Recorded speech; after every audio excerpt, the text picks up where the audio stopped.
Hey guys, how you going? This is an issue I'm having with my temp gauge on my cluster in the 2009 Focus. If you look at the temp gauge, all the other gauges seem to be working fine. I've got the engine turned off at the minute. So I'll just turn that off and we'll turn it back on again. Now the engine's fully warmed up.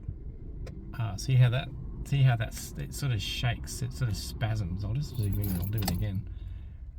Yeah, look at that. See how that's doing something weird? It's just going that's probably the best way to describe it. And now it's just moving itself along where it doesn't have to be moving along. Where the fuel gauge, as you can see, that behaves, that sort of moves across the way it should. But that should have moved back, and it's just like, yeah, doing a weird thing. But now it's moved to the correct temp, but it's now going all over the place. So that can only be put down to a dry solder joint, which I think is on the circuit board inside the cluster. Sometimes it'll work, sometimes it doesn't. But I'm just turning the ignition on and off at the moment, and you can see it's just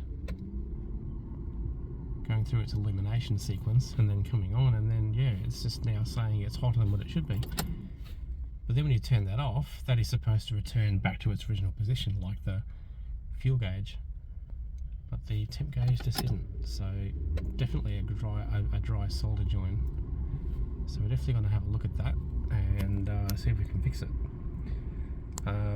I have taken it apart before, but I have noticed there's some little concentric breaks in the solder joints, which does happen, and it can cause a dry connection. So yeah, see that? It sort of just goes. There it goes again. Okay, all right. I think it's time to fix it.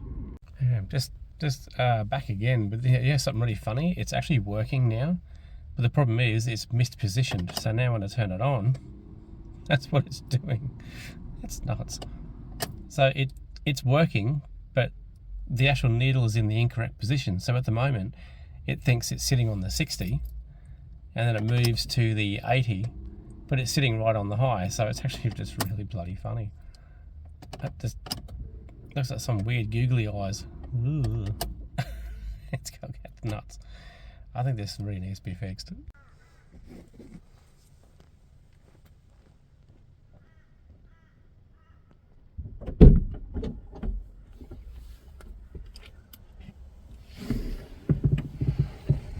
Okay, so we're inside the car and just about to fix the cluster. First thing we need to do to remove it is to pull this little panel out. That just unclips pretty much like that. Comes out really easily. And then just reveals a couple of little torque screws down the bottom there. Now I think they're a T25, I think, correctly. Let me see here. Yeah, they are. It's a T25. Alright, I find what easy is this little attachment. And then you put your little T-tool inside there like that. And I find that easier just to get that undone using that. Just gotta hold your face right. There we go. Now it's coming undone. That's what we want. And the good thing is it's magnetic, so we don't lose screws. Okay. Just undo the other side. So that's the beauty of these. You've only got 2 screws to have to undo, which is it's a bit of a must. Okay. Now I'll just undo this one. As you can see, they're not the easiest to get out, but when you've got the right tools and bits, just makes it that a little bit easier. Okay, there we go. There's our other T-screw out, so there's your 2 screws. Now, normally you can use a plastic pulling tool, but hey, I've got these. These work just as well. So just on the top of the speedometer, the other side, here we go, that will just pop out by itself. There we go, that'll just pull out like that. And then once you get to this point, there's the, I don't know if you can see that from here, but that's your connector, which you can see on here. Just a matter of pushing down. Now, there's a trick to this, if I remember. There we go. So you push on that. This lever's out, so you lift that up, and that'll pop that connector straight out like that. And there we have our cluster. Probably pays to adjust the steering wheel first before we do that, just to get that out. And then we have our cluster. And there's our connector on the back, which you can see there. And getting back to your connector, there's your connector there, and there's that little section which moves up and down. So that just moves, well, I think it's locked in position now, but that moves up and down, which disconnects the connector. So as you can see, that was pretty straightforward. Alright, so let's take this inside and we'll have a look at it and see if we can fix this issue with the temp gauge, which is a slight problem. See, everything else is lined up perfectly. It goes back to its default point, where this one, because of the poor connection, it's just stopping where it is, and it's just giving us a complete false reading and just doing weird things. Alright, let's get to it.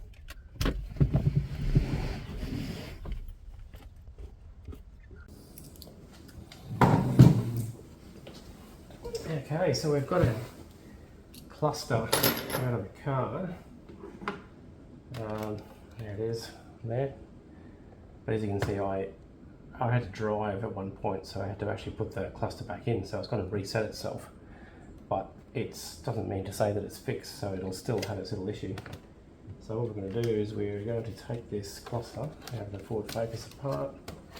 This is just a little of the slight tricky part, so we just need to undo these little clips that are inside the back here.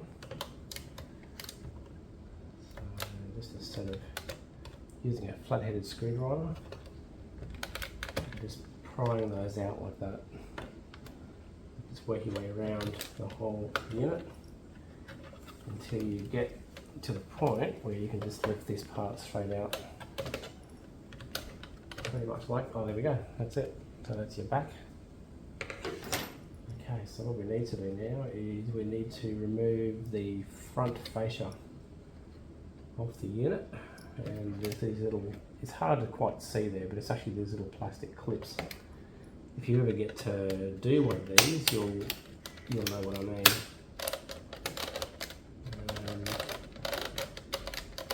So it's a matter of just pulling those out and just moving that actually off the unit like so. And it will separate once you get those like far enough. And it'll also pop back on sometimes too, which is kind of a bit annoying. Does happen. Okay, so that's your top portion off. So now I'm just going to remove the lower portion now. Lower portion sometimes can be just a little bit trickier. Sometimes maybe just to do this actually, just to move it around. And just lift this part off. Just being gentle at the same time, not being too rough with it, because if you do too rough you can actually break the unit. So just got a little, here we go, got it, there we go. So there's our front fascia unit, you can see there. So try not to touch inside there, because once you get fingerprints in there you really cannot get rid of them. Okay, so then that brings us to this now. So there's the inside of our cluster without the fascia. What we need to do next is to remove these instrument needles. And I've got a few little watch tools here, and it's just a matter of very carefully just lifting those off, just holding them and lifting them. I mean, you can mark the points of where it originally actually is, but what I normally do is I can usually work out where the original point actually is. So it's just a matter of just very carefully just lifting those off, like so, and they'll just come straight off like that. just like that. So you just work your way around and lift those off.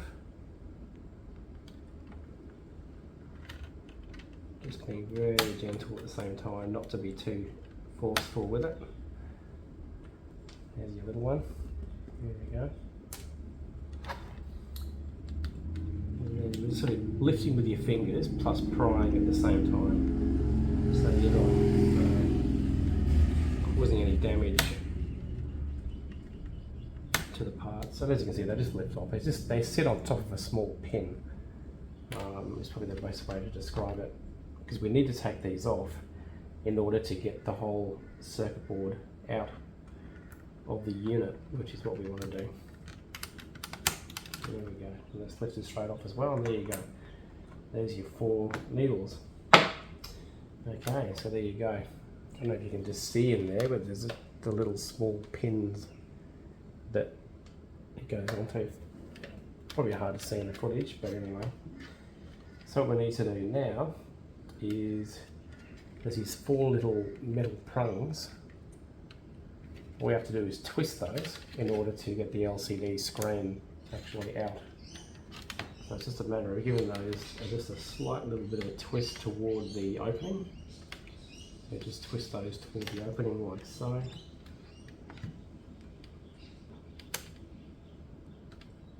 So that way we can just lift that portion straight out. So just being really careful at the same time, not to damage anything. Okay, so now that should just come straight out. So we lift that back over, and then this metal fascia should just lift straight off like that. There we go. There's the metal fascia exposing our LCD screen. So in order to get that off, there's a small connector down here where we need to just lift the, I guess it's like a slider on it, which you just lift, and you just lift that up like that, lift it up slightly, and that allows you then to be able to pull the connector ribbon out. And then what we can just do then, just very carefully using your flat screwdriver, I'll probably lift it from this way actually, and then we can just lift that straight out. And there's our LCD. Pretty amazing, right? So I'll just place that aside. And that'll expose the illuminating LED, which is in behind the LCD screen, which gives you the orange glow.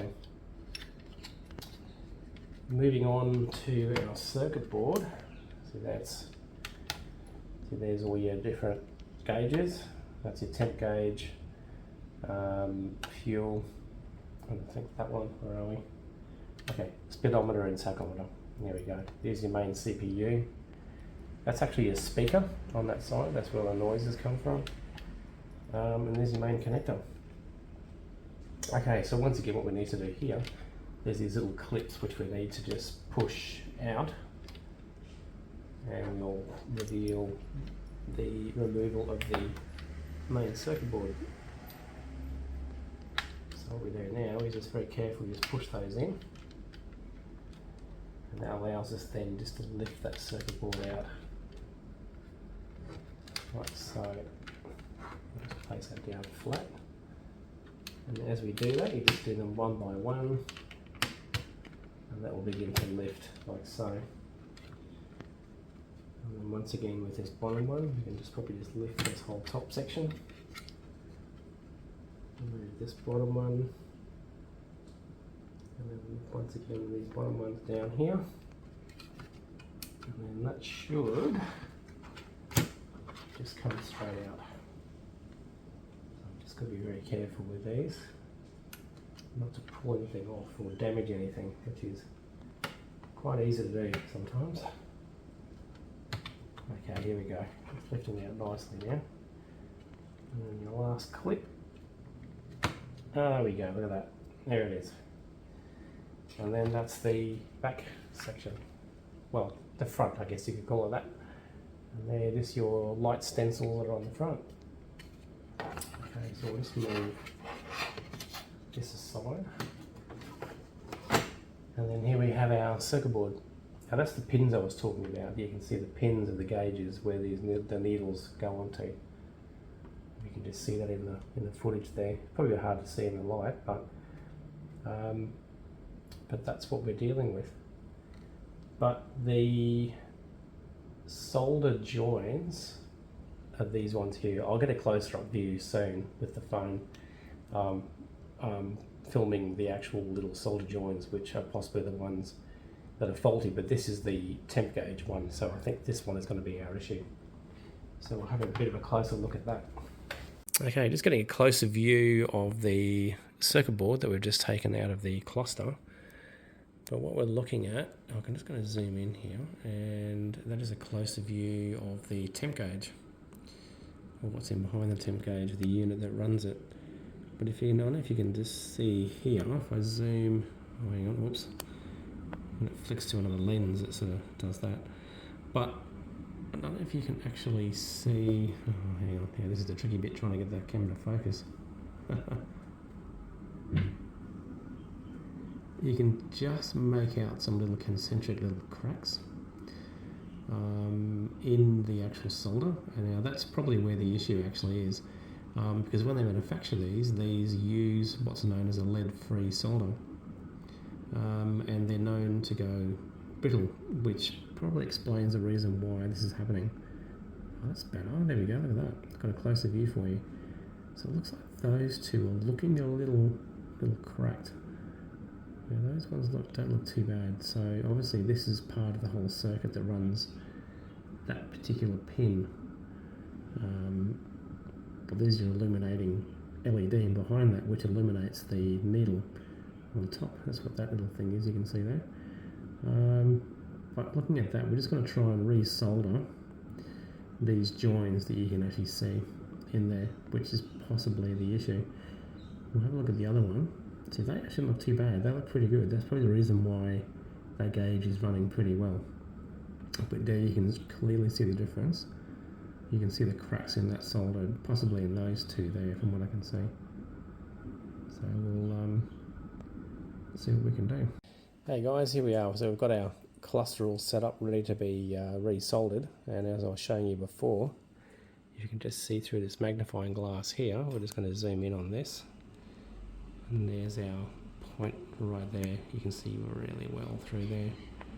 But you can actually make out the concentric cracks in that solder. So that's probably the closest view I can get you into it. I mean, that's pretty remarkable. So what I'm going to do, I'm just going to move the camera aside so we can then get in there and fix those 2 points. So we're just going to zoom back out again, but that's my little setup I've got here at the moment. Okay, so I've just got everything all set up to where I want it. And then what we're going to be doing is re-soldering. You can see them pretty much in the center of the shot there. Now I'm just going to be bringing in the soldering iron and just giving that a bit of a touch, just so we can just probably soften some of that solder and just hopefully merge that all back together, those little joins.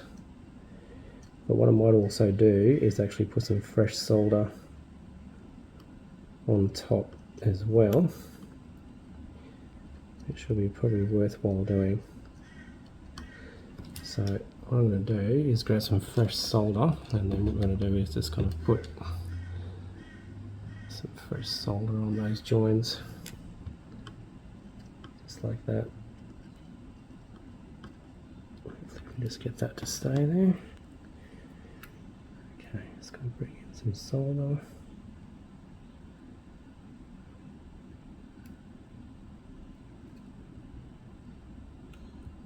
I'm just going to re-solder these. There we go.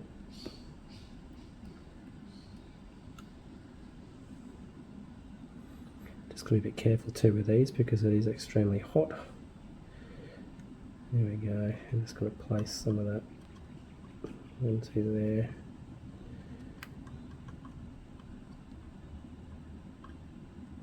There we go. That hopefully is going to fix our problem. I'll go back through here, but you can see the 2 points where I've actually just resoldered. That's looking really close further in. I did film it, but I didn't quite have it in shot. So I guess I can't go resoldering it again, can I? So the good thing is it's got rid of those concentric little cracks out of the solder. So hopefully, fingers crossed, that's actually fixed our little issue. Okay, I think the next thing is to put this whole thing back together. Okay, so what I'm going to be doing is putting this back together. So I've resoldered our two joins there that needed to be rejoined, so we've done that. So now we're just going to very carefully pop this all back together. So just a reverse of what we did before. So now this just simply goes this way, pins down.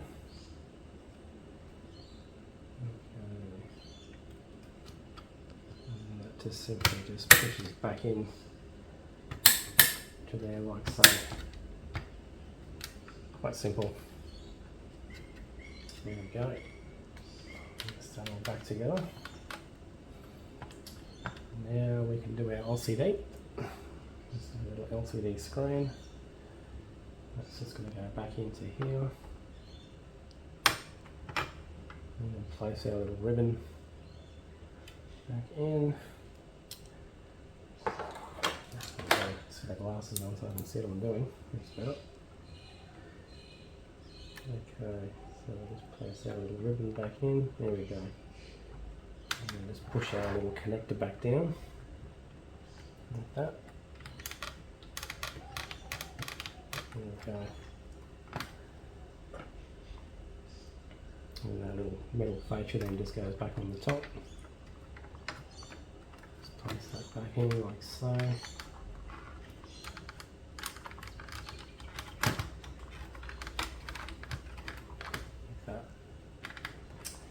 It's a matter of rebending these little pins back in as well. So I'm just going to very carefully do that. So these just bend inward like so. That just re-secures the screen, the LCD.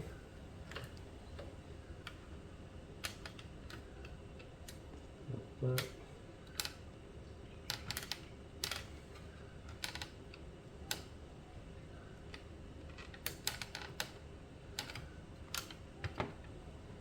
So there's always one that doesn't want to go in. There we go. Got it. There we go. That's all back in. It's a matter of getting our little needles back on now. So we just grab those, our little needles like so, and they just push straight back on. So it's a matter of what you can actually do. You can feel when you push them down, you can feel the threshold. I mean, they'll naturally move around like that. It's a matter of just finding the point of where they're meant to go. So, what we're going to do,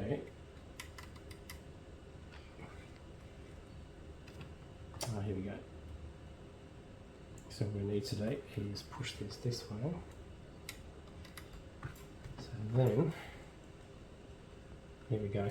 So then we can carefully bring this to 0 like so. Like that. So there's your threshold point. And we'll do the same with this one. We're just going to do this. There we go. Okay. And that just sends it that way, because that's the free movement of it, as you can see there. And there's a stopping point. Like I was saying before, you can actually feel where the threshold is on these. And it's just moving and pushing that back to there like so, like that.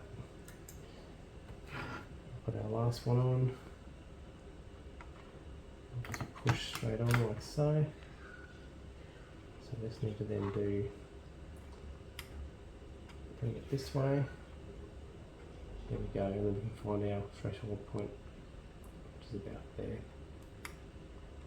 That's it. And now you can see they're in their default positions now. Just like that. Okay, next thing we need to do is to get our fascia, which is all the way. Sorry, I know our mug's in the shop. Okay, so what we're going to do now is very carefully this toner. Let's get a bit of dust off there. So it's just a matter of them just carefully lowering this in and just putting that all back into place. Okay, just like that. And then we'll just clip like that. As you can see, it's a lot easier to get on than what it is to get off. And then our back will then just press straight on. Nice and easy, like that. There we have it. And then we have our cluster all back in one piece. Just like that.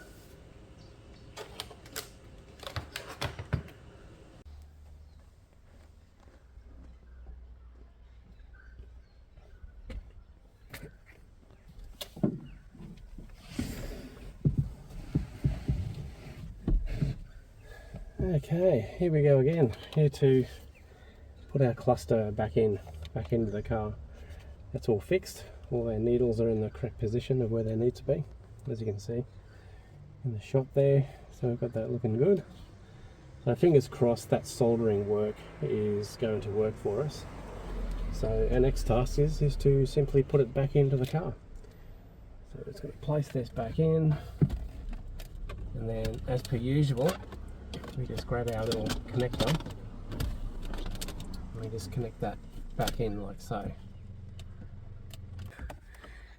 When you push this will actually then go into there like that. Click that in and it's connected in there. As you can see there, we can see the date of the manufacture of the cluster, so 20th to the 7th 2009. And you can see the stereo has defaulted back to that date as well. The cluster has now retrieved the information from the car's computer now, so that's why we're now getting the actual odometer reading. So it is easy to tell from that the actual cluster is the timekeeping computer of the car. So the cluster is basically the second part of the main computer of the car. So you have a primary computer, which is near the engine, and then you have your secondary, which is actually in the cluster itself. So there you go. So that's the cluster back in, and what we'll do, we'll screw that into position. Okay, so now we've just shown you that of how the cluster reconnects with the car. All we need to do now is push that all the way back in like so. There we go. So that's all fully in. And then all that's left to do is to put little torque screws back in. Just place those in, just loosely with your fingers. Put that back in like so.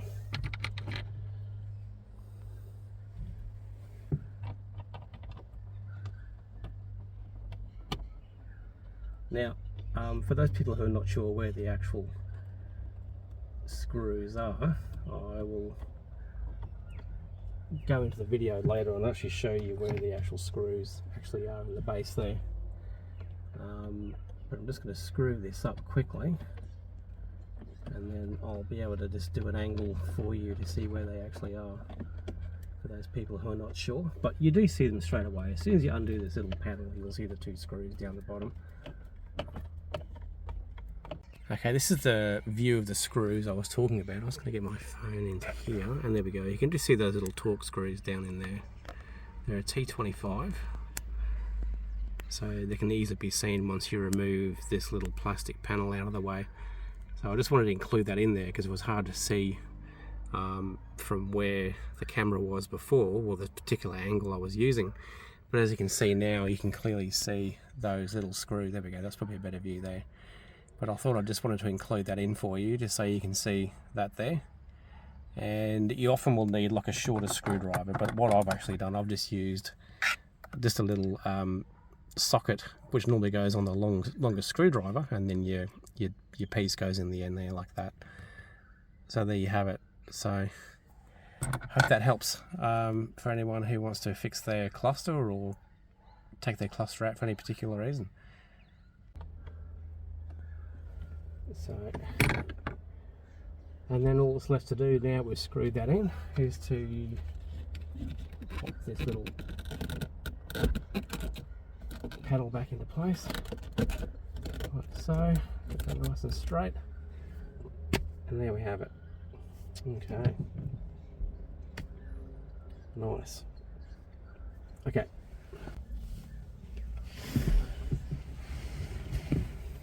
Okay, so I'll just grab my keys and we're just going to put the key in. See if this is going to behave for us. Oh, turn the music off. What we'll do is we'll start the engine up and then we'll let the engine warm up. But the interesting thing is it's not spasming, which is interesting like it was doing before.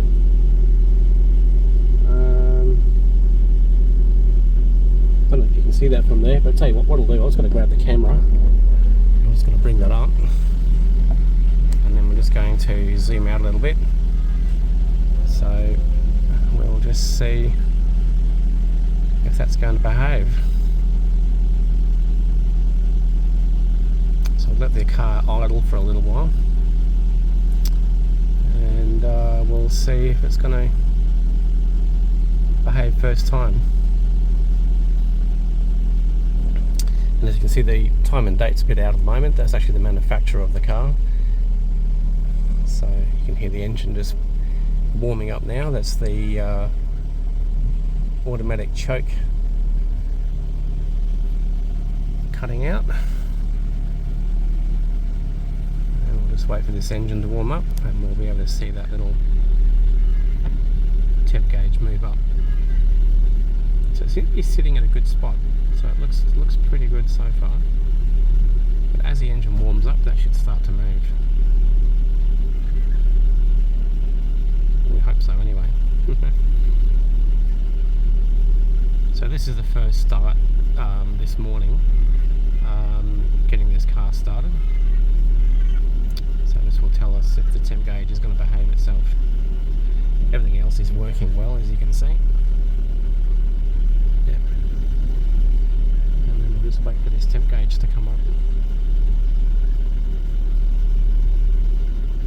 Oh, here we go. It's beginning to move. The engine's there, you can see the temp is coming up and that'll just creep its way up as it's warming up. And that's a good sign. There it comes.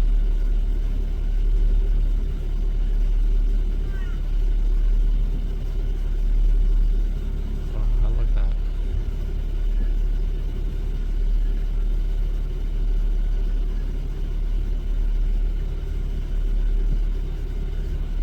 Oh, beautiful, look at that. That's sitting nicely.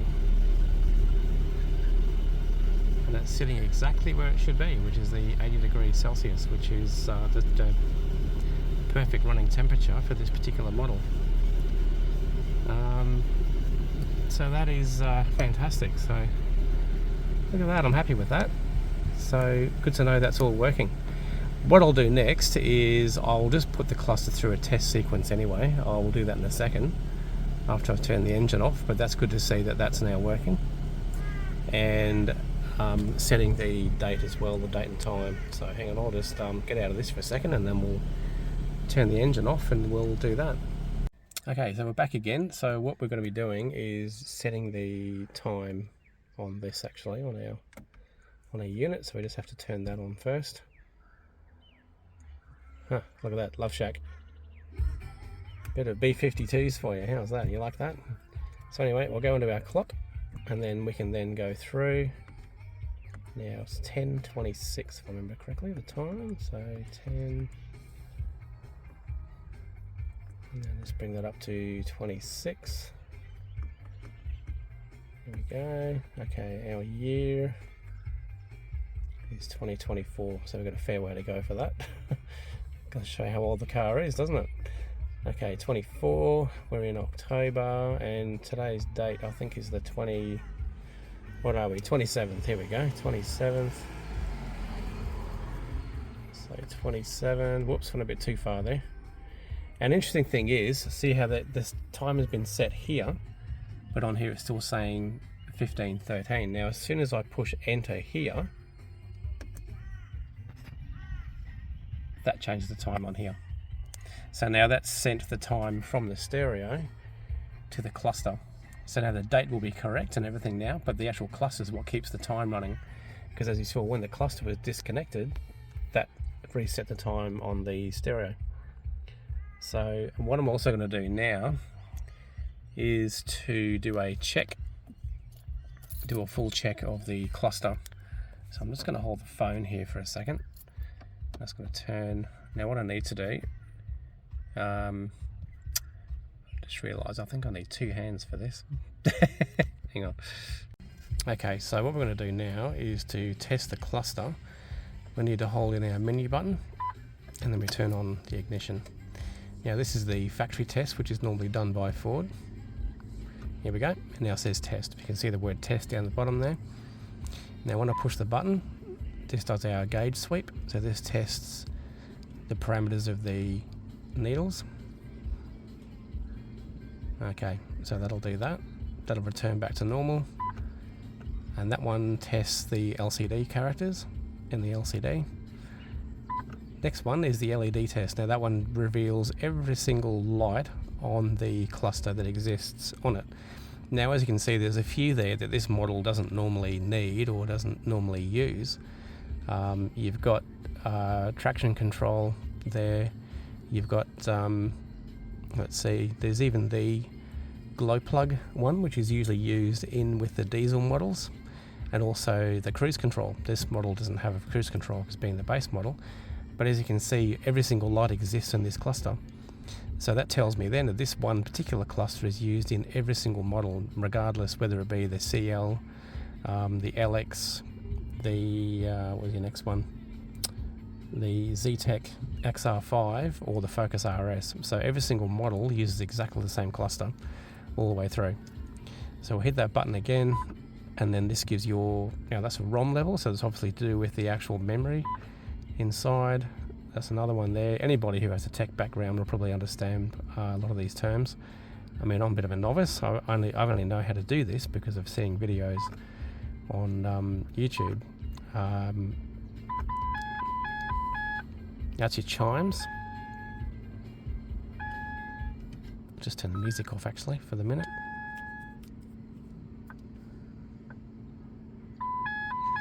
And that will just go through the sequence of the different chimes.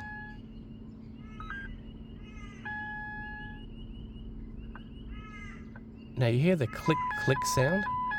That's the sound of the indicator. The interesting thing with these is these don't actually use a clicker or a solenoid for the indicators. The indicators are actually electronic. So what you're hearing when you're putting your indicators on, sorry, just a noisy car going past. When you flick your indicators on, the speaker inside the cluster is what actually gives off the audible sound. Wait till it goes quiet, you'll be able to hear what I mean. There you go, that's the 2 click sounds. Manufacturing hours 18.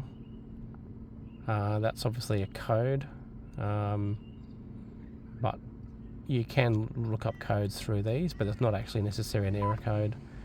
Now the interesting thing with this, you see how it says road speed? You can actually test the speed of the vehicle. I'm not going to do that now because I've got the camera in front of me, because yeah, I can't exactly do that while I'm trying to drive. I've already tested this out, and believe it or not, there's around about I'm pretty sure it's about a 2 kilometer discrepancy, but it's a good discrepancy because it's slightly below the real speedo that you see here is actually 2 kilometers below what's being read on the actual readout, which tells me there's a slight tolerance there. So, which is good. It's a good tolerance. Now we can go through there. That's your road speed, speedo gauge, and then you've got your engine speed, which is obviously the revolutions of your engine, your tacho gauge, your roll count. That's actually to do with your wheels, believe it or not, the roll count of the wheels. It even tests your fuel intake, the output, fuel gauge. I think it actually even tells you how much fuel you have in there, the fuel flow at the time of the engine being running, the fuel percentage, the engine temperature, which is sitting currently at about 46 degrees Celsius. This test run is normally done on the production line when the vehicle's put together, so they can actually do a full telemetry check of everything. There's your temp gauge. Even tests your battery. The interesting thing is, watch this now, it's sitting around about,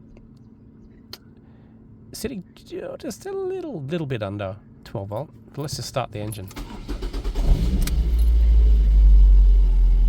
And now, here we go, that's racing up. So 13.7878. That tells me my alternator is working very well. So the alternator is actually in good health. That's a good way to test your alternator. Turn that off and the test then disappears. But what we'll do is we'll just bring that back up again. But you can actually see this all again actually, and it's really cool. I love this whole test sequence. It's actually really good. I love the gauge sweep. That's the bit I love. That is really cool. And the lights, yeah, the LED test is pretty cool as well. But we'll go back to where we were. Where were we? I think we were at battery, weren't we? Here we go, battery. So it's dropped. So the battery's in pretty good health. Distance to empty. Now that tells you how much fuel you've actually got. I'm not quite sure what that's supposed to mean. So like I say, these are all sort of tech information that I think if you have a, like I say, a technical background, you would understand what's going on here. Not sure what the ports are supposed to mean anyway. But these are all things that come up through the whole testing phase. And normally when it cycles through, it'll go back to test at the beginning. Personality. Well, that seems the car has a personality. Is it kid in disguise? Personality too. It's got multiple personalities. There we go. And then we're back to gauge sweep. So there we go. So that's gone back to the beginning. There we go again. So I must say it is really cool what you can do with that. And then your LED. That is pretty awesome. ROM level. But once again, and there's your chimes again.